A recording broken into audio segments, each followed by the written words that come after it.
qoşum necə dinlərim? Dost gedib özümə gələ bilmirəm.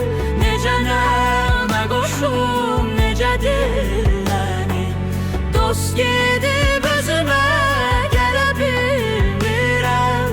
Elə bil əllərim yox olub mənim, gözümün yaşını silə bilmirəm. Elə bil əllərim yox olub mənim, gözümün yaşını silə bilmirəm. Gözümün yaşını silə bilmirəm.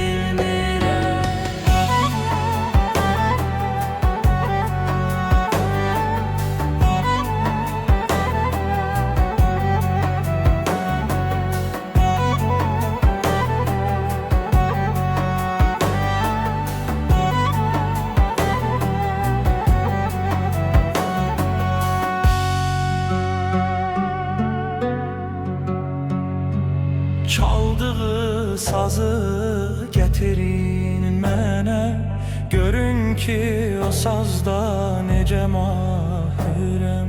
Çaldığı o sazı gətirin mənə, görün ki o sazda necə mahirəm.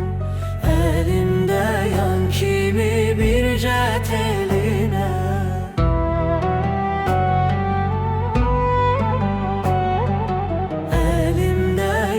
kimi bircə tel